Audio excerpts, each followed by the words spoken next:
We found out we were having a baby in April.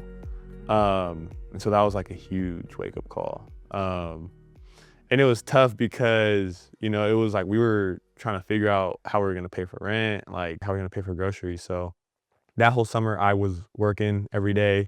My girlfriend worked 40 hours a week until she was 38 weeks pregnant. So all of that, it was really stressful.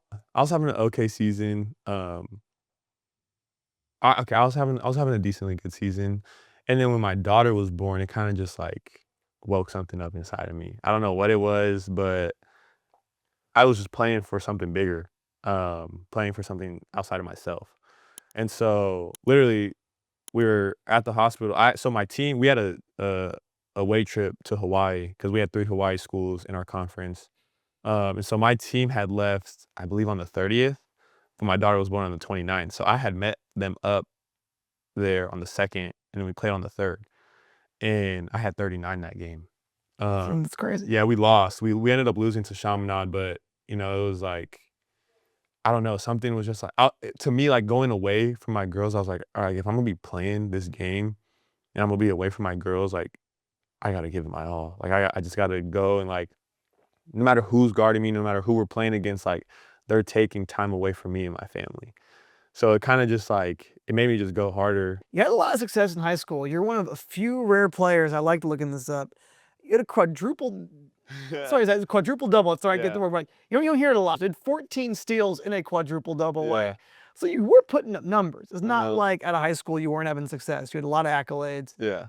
How do you end up going to JUCO right after having so much success in Uh, high school? I would say the 2 biggest things were my grades and COVID year.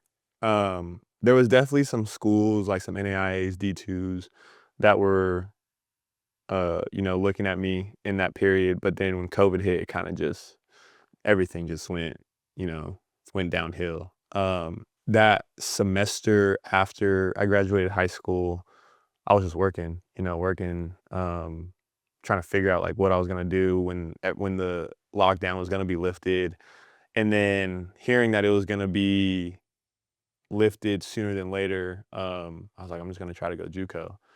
But it was weird, though, so I was at Moore Park, with Coach Higgins, and it was weird, like, we only had 1 practice a week. It was like a week by week thing where we just kept hearing, "Yeah, we're not playing games, we're not playing games. Oh, we might play games next week. No, we're not playing games." So then after that semester, I was like, I'm gonna go to Grand Canyon University. I was gonna go to GCU and try to walk on.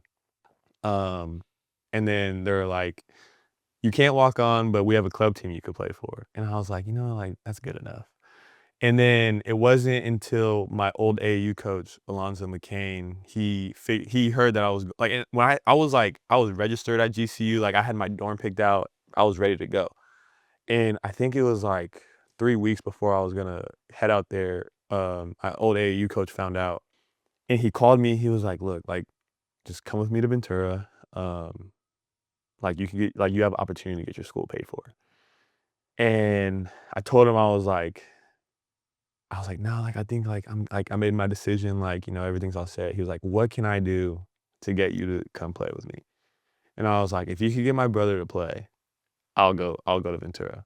And when I said that, I was banking on the fact that my brother was gonna be like, "No, like, I'm done hooping," 'cause he was done playing for, like, 2 years already, like, I was like, "If you can get me to play again, like, I'll come play." He was like, "I have your word?" I was like, "Yeah." Calls me back 3 hours later. I thought it was gonna be like "Look, your brother said no, but, like, just come, like, trust me." Calls me, he's like, "Yeah, so, like, we'll see you up here in a week and a half." I'm like, "Whoa, whoa, whoa, like, what do you mean?" He's like, "Your brother said, like, he wants to play." Like, he said he's down, and I was like, "Let me call you right back." And I call my brother, and I'm like, "Did you tell Coach Zoe that you wanna play again?" He was like, "Yeah, like, it'd be a good opportunity, like, like, I wanna see what he's talking about."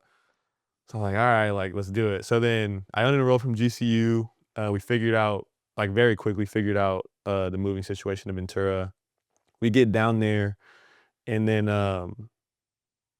I meet Coach Joey Ramirez, who to this day, he's not only still a coach of mine, he's a father figure and a best friend, and he's somebody who will be in my life forever.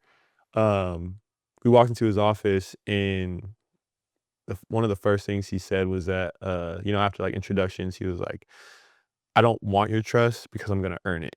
and he showed me very quickly, um, that I can trust him, and that leads me into going to Westmont with him. Do you have a moment in your last year where you were just everything was going right? Do you have a moment where you really just felt something greater with you? You have one of those games. I got to get a 51-point game. Is there something? Is there a game where you felt there was just something greater with you on the court? Um, I'll probably say that game against Point Loma, that Yeah, 51-point game, you, 'cause you couldn't miss. nah, and it was just crazy, like, I was just like it took me a while to comprehend what I did. Um, because, I mean, and I feel like I've always been able, to put the ball in the hoop. Uh, in high school, my career high was 48, and I had a chance to get 50, but I missed my last layup, and I thought I was never gonna have that chance again because the team we played wasn't, like, the greatest. Point Loma's a good team. They're very solid, I give a lot of respect to their coach. He's a great coach, and the whole program, the way he handles it, it's amazing. Going into that, it was actually crazy. My brother, he spoke to us, like, because Coach Boucher, who was my head coach last year, he did this thing at home games. He would have an alumni, from the basketball program come to speak to us before the game, and my brother came to speak to us before that Point Loma game, and I had told my brother, I was like, "I'm gonna go off tonight," and it wasn't because I was like, "I'm just gonna start chucking," but, I'm a student of the game, so I watched a lot of film on Point Loma leading up to that game, and what I took away from that film was that a lot of people were losing to Point Loma, yes, because they were a good team, but because they feared Point Loma, and after having my daughter, I lost all fear to any person I was playing against. So I told my brother, I was like, "I don't like, they're solid, but like, I don't see anything." The only thing you feared was not providing the best life possible for 'em. Yeah, Not yeah, not playing that team. yeah, and it was like, I mean, the cards were just laid out perfectly that night, and I don't know, that was like, it was like a magical night, like, I don't know how to explain it, but after that night, I was like, yeah, like, it's not just me, like, there's, like, God's got his hand over me, and, he's doing something crazy in my life. Sometimes you have perfect orchestration. That's the Yeah, movie yeah, that's the movie script type thing. Your brother walks in the locker room, mhm, gives you guys the pregame speech. You have that yeah, game. It's just you can't make that stuff up. yeah, no, it was like you said, it was like that movie script type of night, and like that was a 70-year record I broke that night, so that was incredible.